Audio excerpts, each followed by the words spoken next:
Kalau ditanya mana HP ter the best buat harga 3 jutaan, aku nggak bakal ragu buat bilang ini adalah yang terbaik. Oke, kita bakal bahas HP ini lebih mendetail, tapi seperti biasa sebelum kita lanjut ke videonya, kita bumper dulu.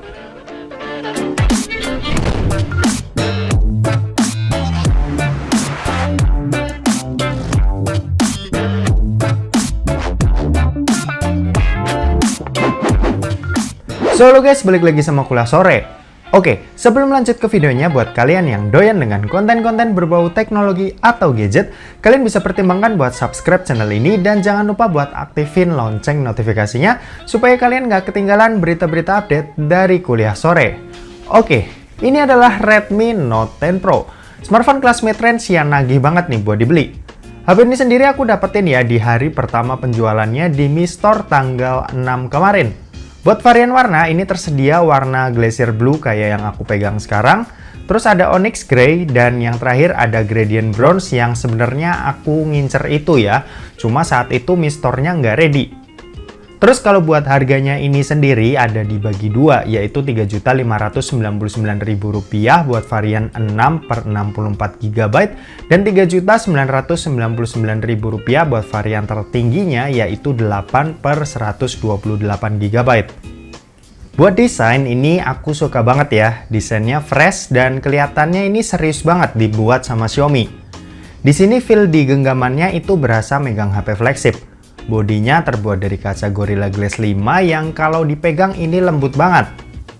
Buat finishingnya ini sendiri ngedoff gitu ya, jadinya nggak terlalu kelihatan saat meninggalkan bekas sidik jari. Nggak kayak material body yang finishingnya itu glossy. Buat bodinya ini juga diklaim bisa tahan terhadap cipratan air, karena si Redmi Note 10 Pro ini udah punya sertifikasi IP53 yang artinya itu tahan terhadap debu dan cipratan air.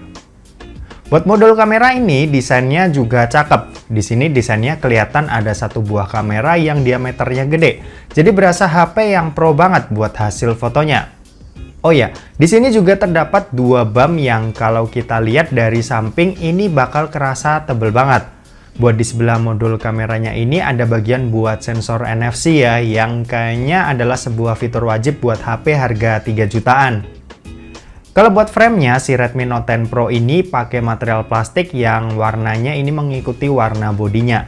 Di sini bisa kalian lihat kalau warna frame di Redmi Note 10 Pro ini kelihatan berwarna biru-biru gitu. Buat di sisi atas ini rame banget, ada lubang jack 3,5 mm, grill speaker atas, mikrofon, dan IR blaster. Di sisi kanan ini ada tombol volume dan tombol power yang merangkap sebagai tombol fingerprint sensor. Buat kecepatan baca fingerprintnya ini tergolong cepet ya dan enak buat dipakai. Buat di sisi kiri ini ada SIM tray yang slotnya ini triple slot, jadi bisa menampung 2 kartu nano SIM dan 1 buah micro SD tambahan. Sementara buat di bagian bawah ini ada grill speaker bawah, lubang charging USB-C dan mikrofon lagi. Oh ya, tadi kan kalian lihat kalau di HP ini ada speaker di bagian atas dan di bagian bawahnya. Yap. Bener banget, si Redmi Note 10 Pro ini udah pakai sistem stereo speaker yang ngehasilin suara tuh dari 2 arah seperti lubang speaker di framenya tadi. Cuma yang aku notice di sini suara di bagian atas dan di bagian bawahnya itu kurang balance ya, alias yang di bagian bawahnya itu kerasa lebih kencang ketimbang speaker yang di bagian atas. Untuk urusan layar, si Redmi Note 10 Pro ini dibekali dengan layar berpanel AMOLED dengan resolusi Full HD+ dan luas layar itu sebesar 6,67 inci. Tentu buat dipakai nonton ini bakal kerasa nyaman di mata. Gambar yang ditampilin ini vibrance, warnanya juga vivid.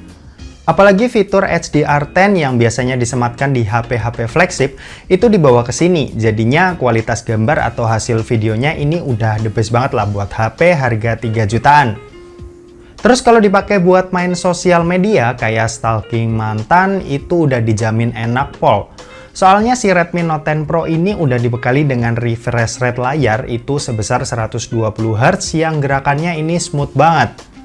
Di layar YouTube ini mungkin kalian nggak bakal bisa ngeliat ya, dan emang harus ngerasain secara langsung fitur yang satu ini. Oh ya, layar 120Hz ini juga udah bisa dipakai di beberapa game yang support 120 fps ya, dan buat dipakai main game-game tertentu itu aku ngerasa puas dan seneng banget. Nah, ngomong-ngomong soal main gamenya, si Redmi Note 10 Pro ini juga merupakan HP yang powerful nih di kelas harganya. Dibekali dengan chipset Snapdragon 732G dengan fabrikasi 8 nanometer dan dukungan kartu grafis Adreno 618, aku rasa SoC ini udah paling the best lah buat harga segini.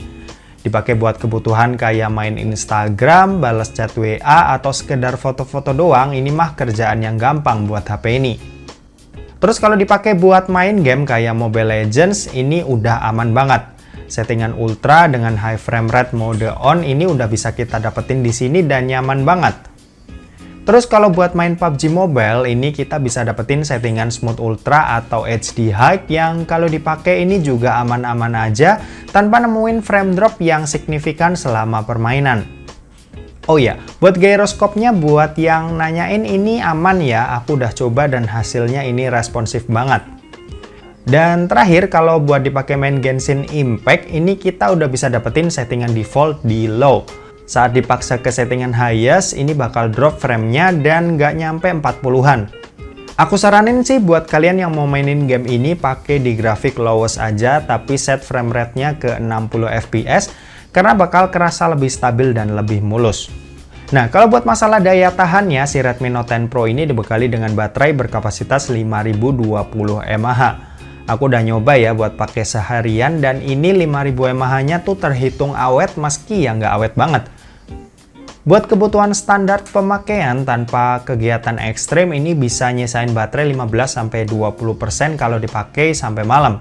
Sementara buat pengisian dayanya ini si Redmi Note 10 Pro dibekali dengan kecepatan ngecas 33 watt yang bisa isi daya itu 50% dalam waktu 25 menitan. Sementara kalau mau isi sampai full itu butuh waktu sekitar 1 jam 15 menit. Kalau buat kameranya, si Redmi Note 10 Pro ini dibekali dengan 4 buah kamera di bagian belakangnya yang punya resolusi 108 megapiksel pada kamera utama, 8 megapiksel pada kamera ultra wide, 5 megapiksel pada kamera makro, dan 2 megapiksel pada kamera deep sensornya. Sementara buat kamera di bagian depan ini ada satu buah kamera yang posisinya itu di dalam tompel yang punya resolusi itu sebesar 16 megapiksel. Buat hasil sih aku suka banget ya. Ya standar HP 3 jutaan lah yang seharusnya hasil foto-fotonya itu udah cakep-cakep. Di sini sih aku lihat hasil gambarnya cukup konsisten tiap gambar, dimana detail gambarnya dapet, dynamic range-nya ini oke, dan saturasinya juga nggak dilebih-lebihin. Good job lah Xiaomi.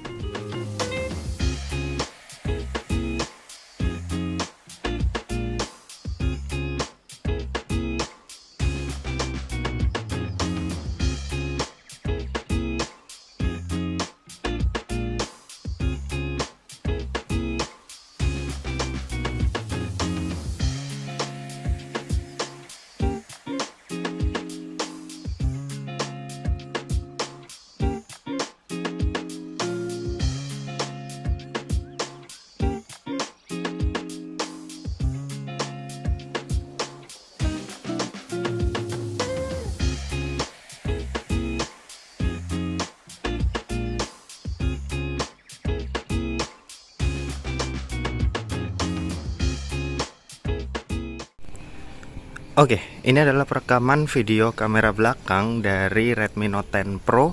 Direkam pakai resolusi Full HD 30 fps. Ini sebenarnya bisa sampai 60 fps juga dan 4K sampai 30 fps. Oke, ini fitur stabilisasinya masih dimatiin ya, dan ini masih pakai mode standar. Oke, kurang lebih seperti ini. Gimana buat hasilnya kalian bisa menilai sendiri. Ini kita coba fokus. Oke. Set. Cukup oke, dan sekarang kita mau nyoba ke mode stabilnya. Oke, ini steady videonya atau mode stabilnya. Dan sekarang kita mau coba ajak lari ya.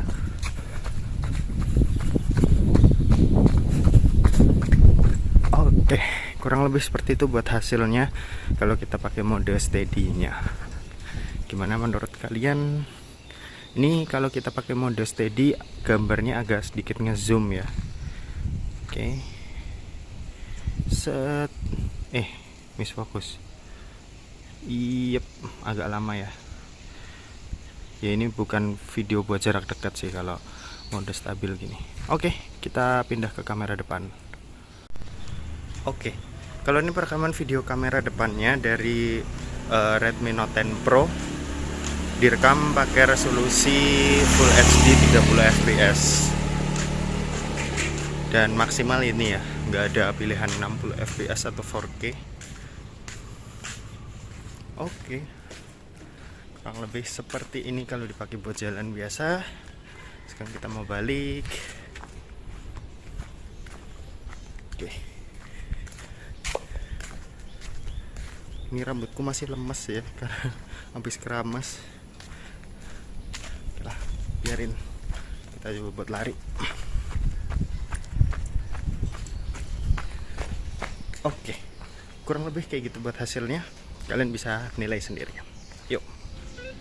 Kesimpulannya, kalian punya duit 3,5 juta rupiah, udah mending beli HP ini aja, nggak usah tanya-tanya lagi mending mana bang. Dan kayaknya ini HP yang cocok deh buat rekomendasi HP harga 3 jutaan, dan ini udah yang paling the best menurutku. Oke, mungkin segitu aja buat video kali ini. Terima kasih buat yang udah nonton video ini. Jangan lupa buat like, komen, dan share ke teman-teman kalian supaya teman-teman kalian mendapatkan informasi yang bermanfaat dari kuliah sore. Oke, terima kasih yang udah nonton video ini sampai habis dan sampai jumpa di kuliah selanjutnya. Bye-bye.